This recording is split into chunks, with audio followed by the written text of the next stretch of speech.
Wakati kesi ya uhaini inayomkabili mwenyekiti wa taifa wa Chama cha Demokrasia na Maendeleo Chadema, Mheshimiwa Tundu Antipas Lissu ikiendelea tena hapo jana baada ya kusimama kwa siku 88, mwanasiasa huyo ameeleza kuhusu ukiukwaji mkubwa wa haki zake unaoendelea kufanyika huko gerezani. Makala hii inaeleza kwa kifupi kuhusu yaliyojiri hapo jana wakati kesi hiyo ilipotajwa tena katika Mahakama Kuu ya Tanzania kituo cha Dar es Salaam baada ya kusimama kwa siku 88. Kwa hiyo hapo jana hiyo kesi inayomkabili Mheshimiwa Lissu iliendelea tena kusikilizwa katika Mahakama Kuu ya Tanzania kituo cha Dar es Salaam, na kesi hii iliishia awali, yani katika kusikilizwa mara ya mwisho kulikuwa na shahidi wa 4 wa upande wa Jamhuri aliyejulikana kama P11 ambaye alikuwa ni shahidi wa siri. Na mahakama hapo jana iliendelea kusikiliza hatua ya kusikiliza majibu ya upande wa Jamhuri dhidi ya pingamizi lililokuwa limewasilishwa na Mheshimiwa Lissu kuhusu uhalali wa shahidi huyo kutokana na kutoa ushahidi akiwa katika kizimba maalum. Kwa hiyo kulikuwa na hiyo mgogoro wa kisheria ambao upande wa Jamhuri ulitakiwa kujibu kabla ya Mheshimiwa Lissu kuendelea na maelezo yake. Na kwa hakika mahakama ilikuwa imefurika. Kulikuwa na idadi kubwa ya watu waliojitokeza kwenye kesi hiyo, lakini pia kulikuwa na idadi kubwa ya askari wa jeshi la polisi. Lakini angalau jambo moja la kutia matumaini ni kwamba hakukuwa na ule ukatili ambao tumezoea kuona katika hizo kesi ambapo jeshi la polisi limekuwa likipiga ovyo raia, lakini angalau jana kulikuwa na nafuu. Na Mheshimiwa Lissu aliingia mahakamani akiwa amebeba makabrasha na vitabu vya sheria na alipokelewa kwa shangwe kubwa katika umati mkubwa uliokuwepo hapo mahakamani. Na mara baada ya majaji kuingia na karani kuanzisha mchakato wa kesi, upande wa Jamhuri ulitangaza kwamba uko tayari kujibu pingamizi lililowekwa na Mheshimiwa Lissu. Na Mheshimiwa Lissu alipoulizwa kama yuko tayari, akajibu kuwa yuko tayari, lakini aliomba kuzungumzia mambo kadhaa ili yaingizwe katika kumbukumbu za mahakama. Alieleza kuwa masuala hayo yanahusu haki zake akiwa mahabusu na akaanza kuyawasilisha rasmi mbele ya jopo la majaji. Mheshimiwa Lissu alieleza kuwa haki ya mahabusu kuwasiliana na mawakili wake bila kusikilizwa na maafisa wa magereza imekuwa ikikiukwa. Alirejea kanuni ya 13 ya kanuni ya uendeshaji wa magereza ambayo inatoa fursa kwa mfungwa kuonwa na wakili wake, lakini bila askari wa magereza kusikiliza maongezi ya mfungwa. Na mfungwa hapa inamaanisha kwamba hata mtu ambaye hajahukumiwa lakini yuko ndani ya gereza. Akaeleza kwamba kwa muda mrefu mazungumzo yake na mawakili wake yamekuwa yakisikilizwa na maafisa wa jeshi la magereza, na akasema kwamba hali hiyo ilianza tangu alipokuwa katika gereza la Kisutu na imeendelea hadi hivi sasa. Alisema kwamba anaieleza mahakama kwa mujibu wa kifungu cha sheria cha kifungu cha 48 cha sheria ya magereza ambacho kwa hakika kinakiukwa katika kunyima hiyo faragha anayostahili kuwa nayo wakati anaongea na wanasheria wake.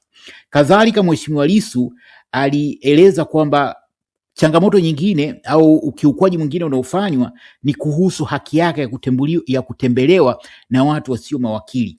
Alisema kwamba kanuni za magereza zinaruhusu mfungwa kutembelewa na watu wengine wakiwemo marafiki na viongozi wa kisiasa. Alisema kwamba kuanzia April 2025 hadi Novemba 12 alikuwa akitembelewa na watu mbalimbali pamoja na viongozi wa siasa wakiwepo na wale wa Chama cha Demokrasia na Maendeleo Chadema pasipo na matatizo yote. Hata hivyo, kuanzia Novemba 12 mwaka jana aliambiwa kuwa viongozi na wanachama wa Chadema hawaruhusiwi tena kumtembelea. Alisema hatua hiyo ni ubaguzi wa kisiasa na ukiukwaji wa katiba ya Jamhuri ya Muungano wa Tanzania.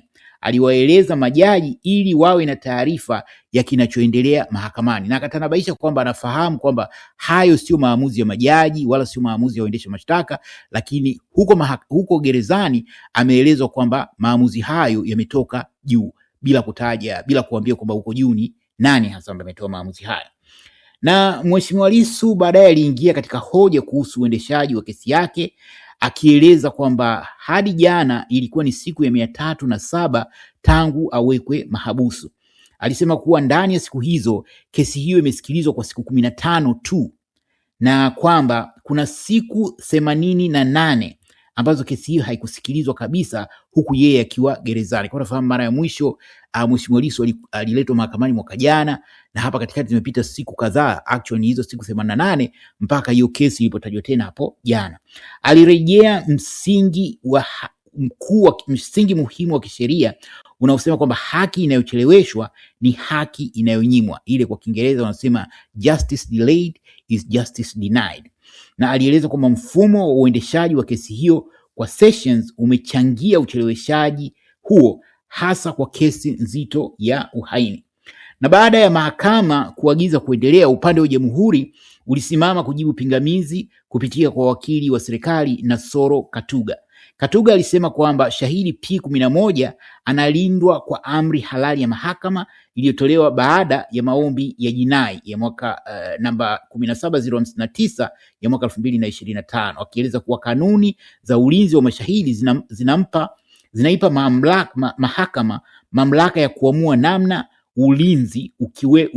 ya ulinzi ukiwemo matumizi ya kizimba. Kwa hiyo ilikuwa ni swala la kizimba, na akasema kwamba lengo la kizimba ni kumwezesha shahidi kutoa ushahidi bila kumuona mshtakiwa. Alikanusha hoja kuwa mahakama haimuoni shahidi, akisisitiza kuwa majaji wanamuona na wanaweza kutathmini mwenendo wake.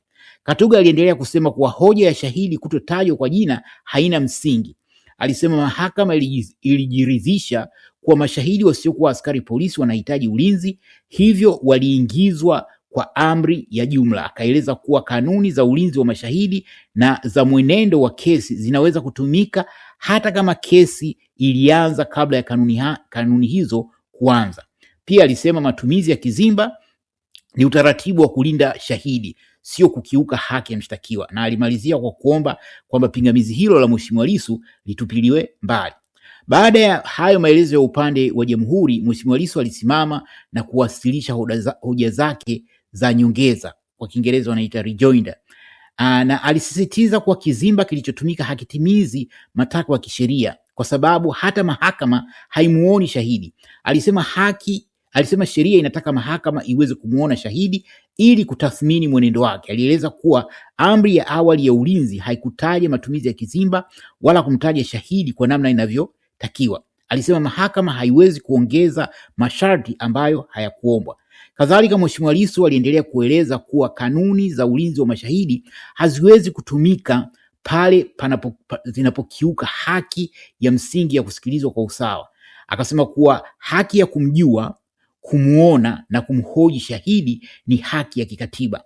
Alisisitiza kuwa kesi ya uhaini ina adhabu ya kifo na inahitaji uangalifu mkubwa katika uendeshaji wake. Alisema kuwa haki lazima ionekane kutendeka waziwazi, sio kwa siri, na alisisitiza kuwa utaratibu huo unaathiri haki yake kama mshtakiwa. Kadhalika, Mheshimiwa Lissu alisema kwamba kanuni hizo zilitungwa baada ya yeye kukamatwa na kufunguliwa kesi, na akaeleza kwamba haiwezekani mtu akamatwe kwanza kisha sheria zitungwe alisema kuwa haiwezekani mtu akamatwe kwanza kisha sheria zitungwe baadaye ili kumshughulikia. Alisisitiza kuwa anajitetea kwa nguvu zake zote kwa sababu adhabu inayomkabili ni kifo. Alisema mahakama inapaswa kuzingatia uzito wa kosa husika na kulinda misingi ya haki zake. Alimaliza kwa kuomba shahidi P11 asiruhusiwe kutoa ushahidi akiwa ndani ya kizimba hicho. Baadaye majaji walikaa na kujadili kwa kifupi, na kiongozi wa jopo la majaji Jaji Nduguru alieleza mahakama kuwa hoja zote zimesikilizwa na kwamba shauri limeahirishwa hadi hapo kesho Februari 11 saa 3 asubuhi kwa ajili ya uamuzi wa hilo pingamizi alilowekwa na mshtakiwa aliloweka Mheshimiwa Lissu. Na sasa baada ya kumalizika kwa mchakato wa hiyo kesi na kesi kuahirishwa hadi Februari 11, nje ya mahakama kuu, makamu mwenyekiti wa Chadema Taifa upande wa bara Mheshimiwa Heche alizungumza kwa kifupi na waandishi wa habari. Kwanza aliwashukuru wanachama wa Chadema na Watanzania kwa ujumla waliojitokeza kufuatilia kesi ya Mheshimiwa Lissu. Alisema Chadema haitakubali Mheshimiwa Lissu aachiwe kwa masharti yoyote. Yani hapa kufafanua, sio kwamba Chadema inapinga Mheshimiwa Lissu kuachiwa, lakini haiafiki jitihada zinazotaka kufanyika za kumwachia Mheshimiwa Lissu kwa mgongo wa maridhiano. Hili tayari Jasusi TV iliripoti mara kadhaa.